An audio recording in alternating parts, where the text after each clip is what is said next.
Bonjour, dans cette présentation, le vecteur vitesse. En mathématiques, on rappelle que lorsqu'elle existe, la dérivée d'une fonction f, de la variable x, vaut, en x1.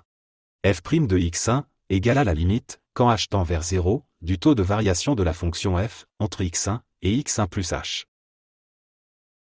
En physique, la variable est généralement le temps t, et la fonction est une grandeur, g, qui peut être vectorielle. H est un nombre réel non nul, qui représente en physique la durée delta t, qui sépare l'instant t1 et l'instant t1 plus delta t.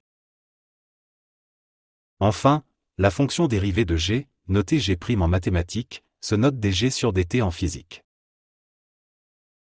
Voyons comment cette relation permet de définir le vecteur vitesse d'un point. Dans cette animation, le point M a un mouvement plan, dans le référentiel d'étude. Il est repéré par son vecteur position, OM, de coordonnées cartésiennes, x de t, et y de t, où x et y s'expriment en mètres, et t en secondes. Le vecteur vitesse moyenne, entre la position du point M, à un instant t1, et sa position, à un instant t1 plus delta t, est égal au vecteur déplacement, divisé par la durée, delta t, qui s'est écoulée entre ces deux positions.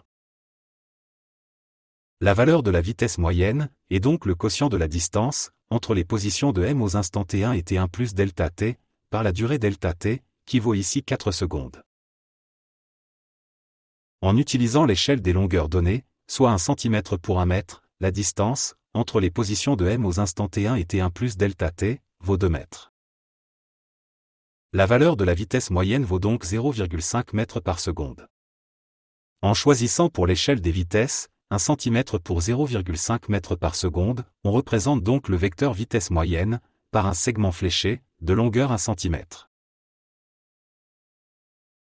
L'expression vectorielle de la vitesse moyenne peut s'exprimer en fonction de la variation du vecteur position du point M, entre l'instant t1 et l'instant t1 plus delta t. Pour des valeurs de plus en plus petites de delta t, on observe que le vecteur vitesse moyenne tend vers le vecteur qui représente la vitesse de m à l'instant t1. Ainsi, le vecteur vitesse de m à l'instant t1 est la limite, quand delta t tend vers 0, du vecteur vitesse moyenne. On reconnaît alors l'expression de la dérivée, par rapport au temps, du vecteur position à l'instant t1. En conclusion, dans le référentiel d'étude, à un instant t, le vecteur vitesse d'un point m est la dérivée par rapport au temps, du vecteur position. Pour simplifier les écritures, on rappelle qu'il est possible de ne pas mentionner le temps t, mais attention à se souvenir que ses grandeurs en dépendent. Les coordonnées cartésiennes, Vx de t, Vy de t, et Vz de t, du vecteur vitesse, sont les dérivées par rapport au temps, de celles du vecteur position. Leurs expressions, en fonction du temps t, sont appelées les équations horaires de la vitesse. Le vecteur vitesse est tangent à la trajectoire au point M à l'instant t, et son sens est celui du mouvement. La valeur de la vitesse, à l'instant t, ou plus simplement v, vaut v égale à la racine carrée de vx au carré, plus vy au carré, plus vz au carré. Dans cette expression, v, vx, vy et vz s'expriment en mètres par seconde. Par exemple, voici les équations horaires de la position, du point M de l'animation. Les équations horaires de la vitesse s'obtiennent, en dérivant par rapport au temps, celle de la position.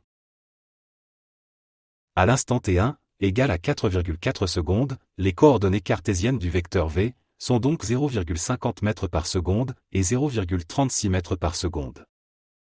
On retrouve alors la valeur de la vitesse, en t1, indiquée sur l'animation. Cela vous a aidé? Merci de liker cette vidéo et de s'abonner à la chaîne.